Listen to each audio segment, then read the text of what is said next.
พี่ดัมมี่นี่แสบใครไปดูคลิปพี่ดัมมี่บ้างคะลงว่าหนูจะไปใส่ยกรรม3 เดือนหนูจะไปต่อแขนหนูพูดเล่นเดี๋ยวลูกค้านึกว่าหนูหยุด3 เดือนก็จะไปซื้อที่ในทะเลก็ยังเก็บเงินพี่ดัมมี่จะเล็กจะมีให้ครบ10 ครบสวัสดีครับดัมมี่ชาแนลครับผมคลิปนี้นะครับอยู่ที่ร้านส้มตำยำเจ๊เล็กนะครับริมอ่าวประจวบครับวันนี้มีถนนคนเดินนะครับบรรยากาศลูกค้าหน้าร้านเต็มไปหมดแล้วตอนนี้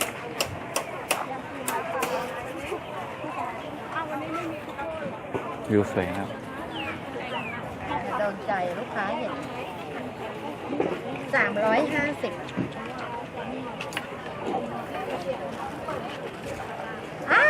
350เจ๊เล็กสวัสดีครับสวัสดีค่ะ FC หนูมาเยอะแยะเลยนะแอบมาวันนี้แอบส่องข้างหน้าหนูก็ FC ครับผมแล้วถ้าไปไหนแล้วเนี่ยพี่ดัมมี่กลับวันนี้เหรอครับจ้า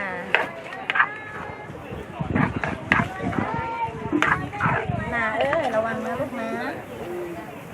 โหนี่แมงดาตัวหนึ่งเหรอร้าน1 ตัวค่ะ350แมงดาตัวหนึ่งเลยนะครับ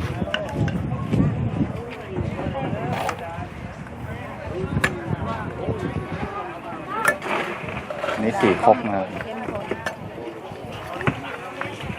เนี่ย4 ครกเดี๋ยวก็หยิบของก็จบละครับสวัสดีครับแมงดาล้าตัวตัดที่เป็นปังเงี้ยเนี่ยนะคะเดี๋ยวจะออก3 รส70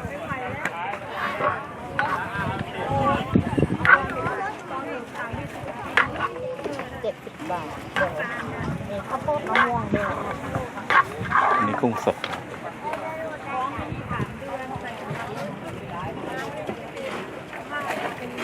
แล้วพี่เอกสักครู่นะคะแหมมาคอยได้ตั้งนานเนาะคอยอีกหน่อยก็ต้องคอยได้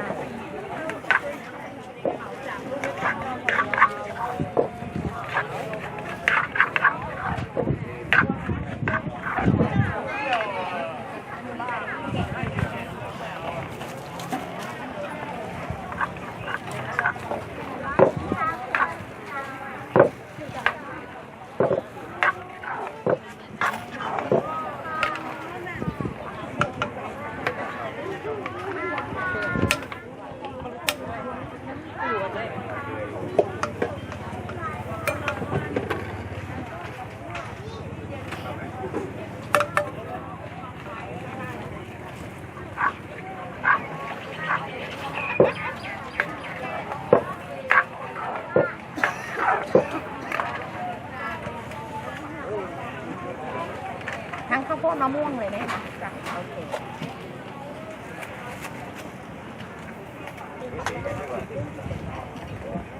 ไม่หมดแล้วคนที่บ้านก็ไม่ให้เข้าบ้านเลยนะต้อง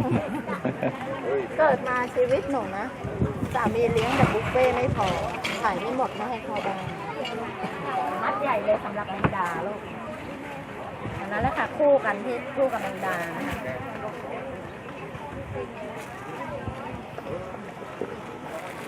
พี่ดัมมี่นี่แสบใครไปดูคลิปพี่ดัมมี่บ้างคะลงว่าหนูจะไปใส่ยกรรม3 เดือนหนูจะไปต่อแขนหนูพูดเล่นเดี๋ยวลูกค้านึกว่าหนูหยุด3 เดือนโอ้เมื่อกี้น่ะช่วยลูกค้าดู40 บาทเขาจะรีบเข้าไปดูไงว่าหยุดอะไร3 เดือนเนี่ยปลาเงี้ยนเห็นไหมหน้าทานต้องทานให้ครบเครื่องปลาเงี้ยนต้องใส่ตะไคร้ด้วยใช่นะคะปลาเงี้ยนเดี๋ยวไปทานเมื่อไหร่แมงดาตัวใหญ่โอเคเดี๋ยวอัดน้ำแข็งให้ใจลูกค้าลูกค้ามาไกลแล้วครับลูกค้ามาไกลแล้วจ้าลูกค้ามาไกลแล้วครับไกลๆทั้งหมดเลยค่ะหนูหลอกไม่ใครหลอกหลอกมาจริงแบบเสน่ห์เข้าไปนี่แหละแล้วก็กุ้งเสร็จละจบละถุงสุดท้ายนั่งดูจะดูค่ะอยู่ไม่ไหวแล้วแต่รอคุ้มเชื่อหนูของทะเลหนูนะคะ1 อย่าง70 2 อย่างก็70หนูก็จะเพิ่มตรงนั้นลดตรงนี้ใครดูแล้วก็ต้องมามาจากไหนครับนครปฐมนครปฐม อ๋อเมื่อวานวันซืนก็มาจากปทุมแม่ฮ่องสอนแม่ฮ่องสอนก็มีนะที่มากันนะ ได้ค่ะกรอบล้า50นะคะปลาเมี่ยง70แมงดา350กุ้งสด70350 400 540ค่ะนะได้แมงดาด้วย540ฟินแลนด์เนี่ยมาทานอยู่3-4มื้อจะกลับฟินแลนด์เขาก็คนนะคะประกาศหน้าเชิญหน่อย มาจากฟินแลนด์นะ น้องวาวโอเค น้องวาวคุณเอกอันนี้จองไว้ชื่ออะไรลูกทราบไหมลูกแล้วก็พี่ยูนี้ พาไปชมบรรยากาศริมทะเลนะครับผม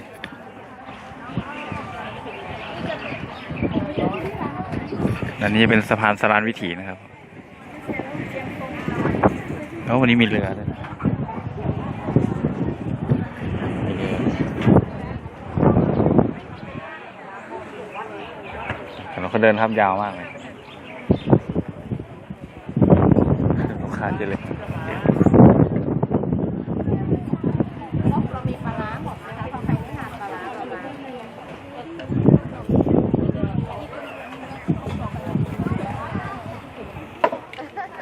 โชคดีนะคะโชคดีค่ะจ้า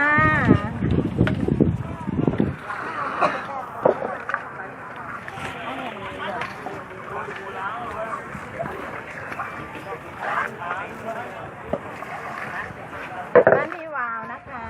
เผ็ดพอดีนะจ๊ะ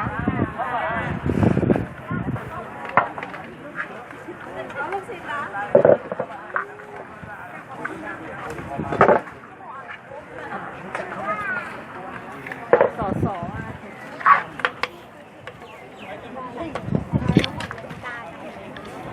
บินไทยลูกอ๋อโอเคต้มตำเลยนะเก็บทีละพักไปเลยก็ได้ไวในมะละกอเราก็สับเองขยันสับต้มตำเอง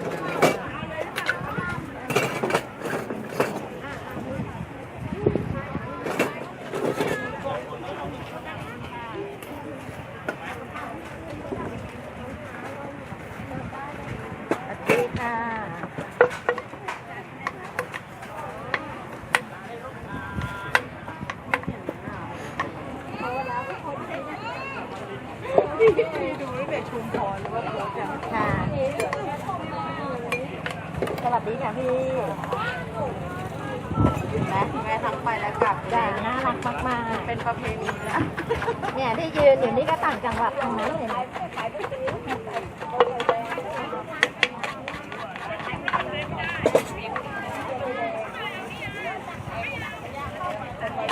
อันนี้เปลี่ยนทานไม่ทานแมงดาใช่ไหมคะถ้าสั่งแมงดาอะไรจะได้คอยนานทุกทีนะคะ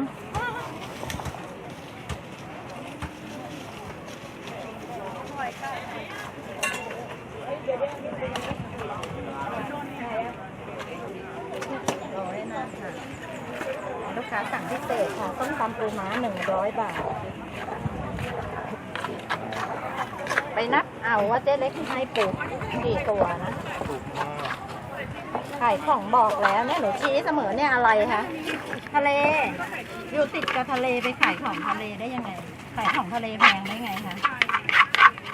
ของมันแพงนั่นแหละเรากินน้อยกินน้อยแล้วก็สั่งใส่ใจค่ะ ถ้าไปขายในทะเลถูกกว่านี้นะ นี่ดังนี้แม่เผ็ดยังไงคะพี่จ้ะใส่ทั้งข้าวโพดมะม่วงทั้งคู่ไหมคะจ้ะก็จะไปซื้อที่ในทะเลก็ยังเก็บตังค์ ขายบนเรือเลยนะครับ นี่ทำเป็นเล่นนะเนี่ย4 ทุ่มก็ยังยำไม่เสร็จนะแต่สัก2 ทุ่มมาปิดรับออเดอร์ต้องให้ตายกันไปข้าง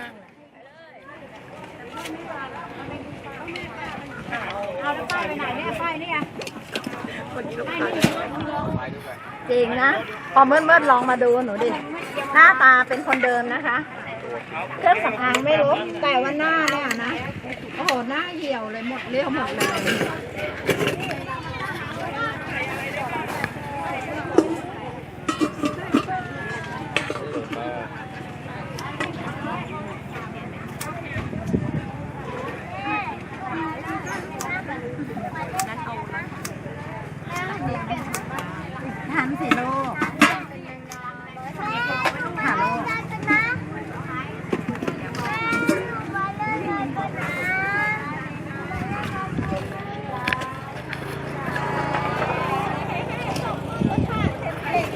าที่มานะครับ ก็ไปจดออเดอร์นะครับรับบัตรคิวตรงด้านหน้านะครับ นี่ปูเป็นมาลงทั้งหมดเลยดูดอ่ะไหนดูดูดไม่ออกนะหนูไม่ได้พูดเล่นของสดมากแน่นมากถ้าตวงเนี่ยนะหนูจะขาย70 บาทพร้อมยำนะถ้าว่าเป็นทะเลสุกก็ปูม้าตวงกุ้ง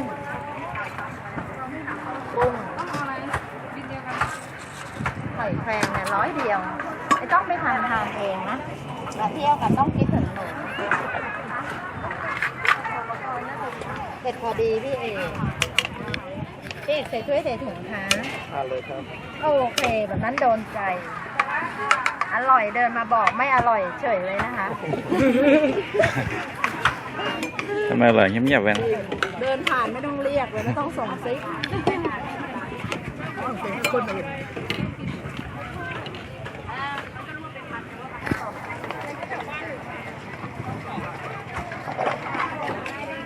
แต่ก่อนมันไม่ลีลาแบบนี้แล้วค่ะพอรีบจัดลีลามาเองพี่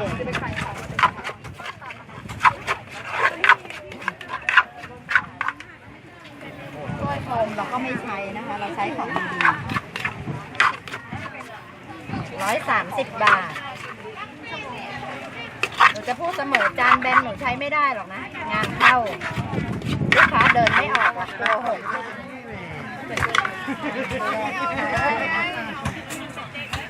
พี่เอกนะอยู่ขวามือแม่มาหาน้อยหนาได้เอาพี่เอกนะคะ2 ถ้วยเนี้ย230เนี่ยถ้วยเนี้ยนะโอ้โหโดนใจจอดเลย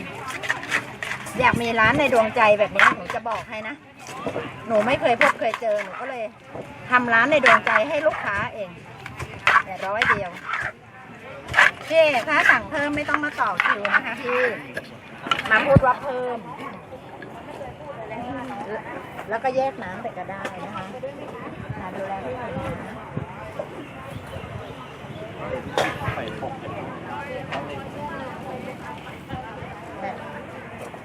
ขอบพระคุณนะคะขอบคุณค่ะแล้วคือน้องยูนิฟเปลี่ยนเป็นแมงดา130 กว่าลูกรับเดือนนะคะ อยากยำ4 ครกแต่กลัวคอยกันเดี๋ยวเก็บทีละครกไปก่อน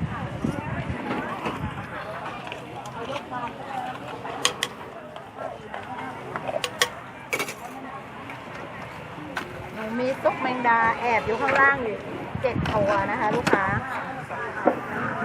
ทานให้อร่อยค่ะนูนมาเฝ้าต้องเปิดร้านคุณเอก ครับ เปิดร้านที่ไหนเพิ่งมาถึงปุ๊บเนี่ยรอยยิ้มมาสวัสดีค่ะ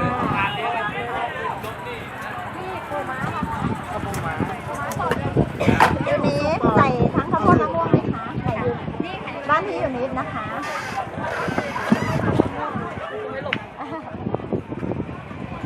ใส่ถ้วยใส่ถุงค่ะเผ็ดพอดีไม่เอ่ย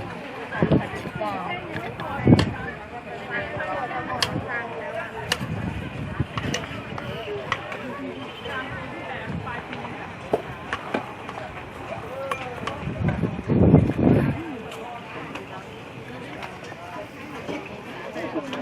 ได้ค่ะ อ๋อ ได้ค่ะ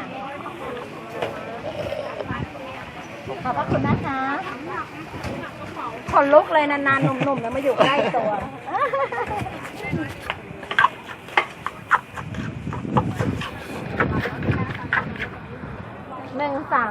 ค่ะไข่แมงดาเรามีงานเลี้ยงปีใหม่นะรับโทรศัพท์ให้ละนาววันเอาไปทานโต๊ะละ3-4 อย่างก็เยอะแยะนะคะไปทำเองขอบคุณค่ะนนทบุรีอันนี้ใช่ไหมคะจ้าทั้งหมดเสร็จยังไงปกติครับโอเคค่ะยำเลยหรือแยกน้ำค่ะยำเลยครับโอเคจ้ะมีปลาเงี้ยนด้วยปลาเงี้ยนใช่ลูกจบไปแล้วนะคะปลาเงี้ยนแล้วก็ทะเลไข่แมงดาอันนี้ทะเลแมงดานะลูกทะเล101มีไข่แมงดาใส่ขั้นต่ำ130ไปเป็น2-3ไหมคะโอเคแล้วก็ทะเลรวมธรรมดาจ้ะโอเคแล้วก็แมงดาครึ่งตัวแล้วโอเคใครกินมั้งเดี๋ยวก็ถ้าเพิ่มก็เดี๋ยวมาบอกได้จ้ะเดี๋ยวทำมะม่วงสุกกุ้งสุกหรือไม้สุกก่อน ดาพอกินก็ได้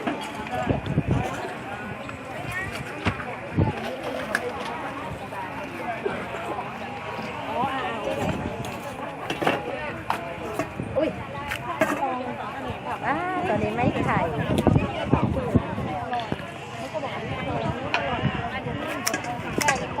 น้ำไข่ไหมครับ จ้ะ ก็คนละแบบกัน ใช่ค่ะ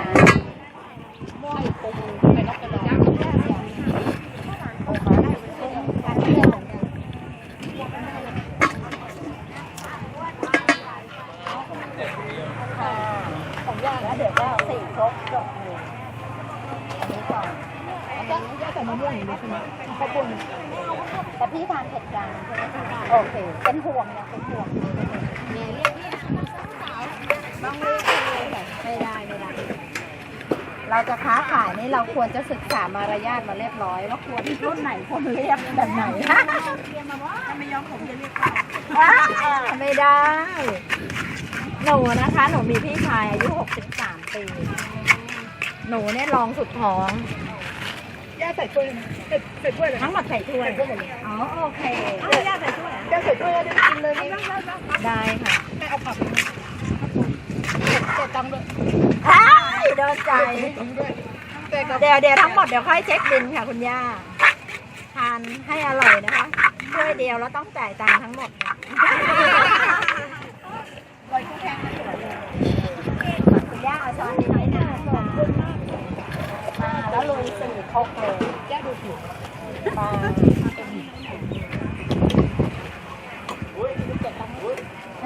เร็วใจไม่เป็นไร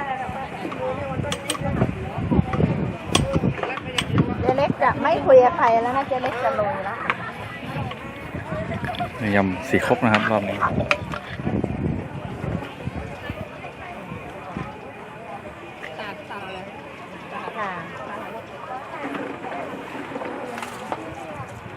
พอดีมันยุ่งมาก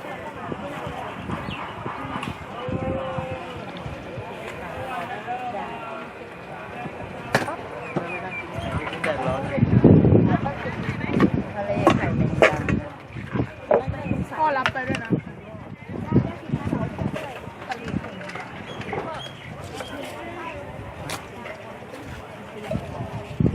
มาให้หนูเลยค่ะมา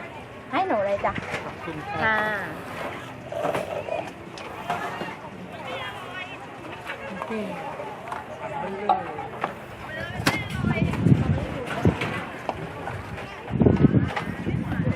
ต้องระวัง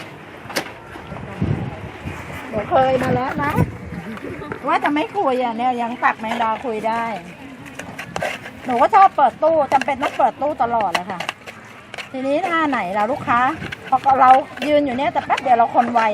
ไปเปิดตู้ลูกค้าดันก้มมาดูของเปี้ยง ไม่ได้ไปสงสารเขานะไปหัวเราะเขาอีก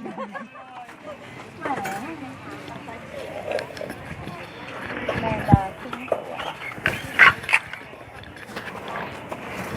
ก็น้องบอกอร่อยเพราะว่าอยู่ใกล้ร้านบอกว่าอร่อย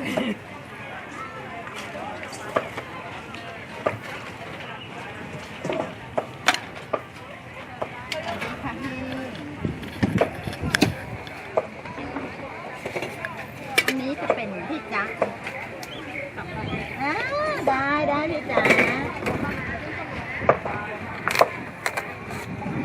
นี่แพ็คในร้านเขาน่ากลัววะ โอ้ลูกค้ารู้ไหมแน่นเปี้ย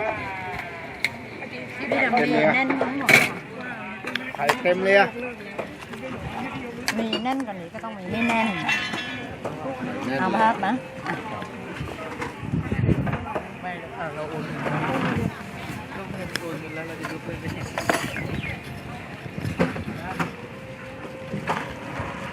เนี่ย180เชื่อไหมเวลาทานกันนะต้องรู้สึกว่าแย่ไม่น่าสั่งเยอะ แต่ถ้าทานไม่หมดนะให้เจ๊เล็กใส่ถุงหอบกลับแล้วเจ๊เล็กเอาถ้วยชุดใหม่ให้เลยนะคะล่วงลงถังขยะลูกเราจะเอาใจให้ไม่แพ้ร้านอาหารแล้วค่ะแค่เราไม่มีโต๊ะให้นั่งทานเท่านั้นมันอร่อยมีเนื้อค่ะ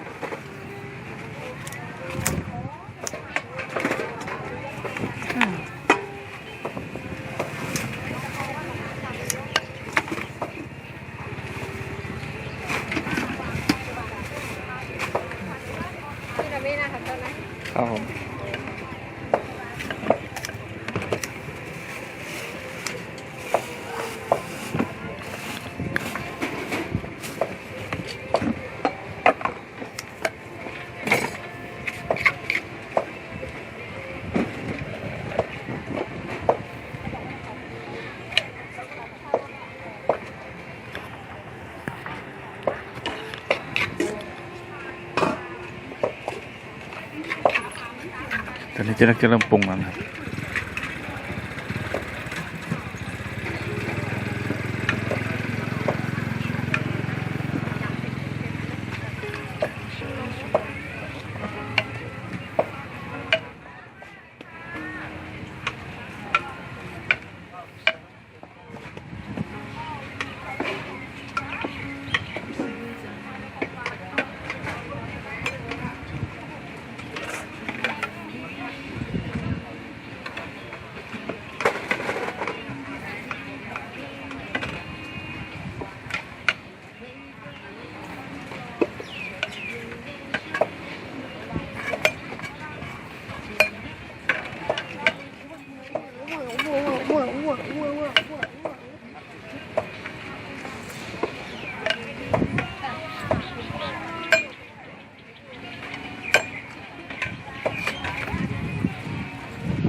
อนาคตเจะเล็กจะมีให้ครบ10 ครกแต่ต้องไม่ย้ายนะคะ ถ้าย้ายต้องเป็นลมตั้งแต่ตั้งร้าน จะบอกให้นะค่าของโดนใจทุกอย่างลูกค้าต้องทานให้ครบกับเครื่องนะคะ ให้เข้ากับเครื่องทานกับเครื่องนี่สุดยอด ไม่เป็นอาดากับโต้ถ้าอาดากับย่าอยู่ ปลาเงี้ยค่ะ70 บาทปลาเงี้ยนะคะรสชาติเขาจะเปรี้ยวนำหวานเค็มจะตามเขาจะหวานถั่วตัด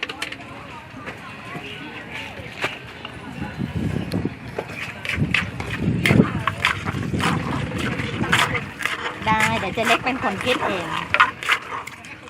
จ้ะเดี๋ยวพี่เล็กนี่แหละจะเป็นคนคิดเองทำไมไหมคะลูกค้าได้ค่ะอุ้ย ทำไมพี่เล็กเป็นคนจะต้องเป็นคนคิดเองนะเราจะใช้เป็นการตัดปัญหาเรื่องเงินนะเนาะเดี๋ยวถ้าลูกค้าแบบคิดขาดคิดเกินน้อยหนาคิดเนี่ยเราจะเกรงใจแต่ถ้าเล็กน้อยอ่ะก็ให้น้อยหนาคิด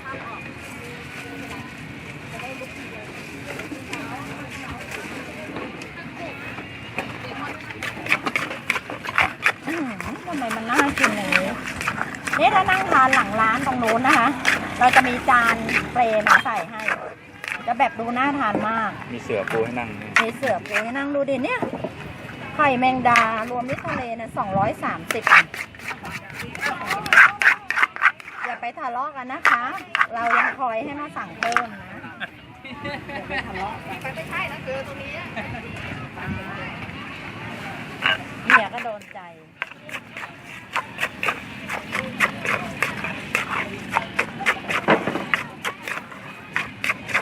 ไข่แมงดาครึ่งตัวพี่ดำไม่ทานน้ำไหลหรือเปล่าล่ะ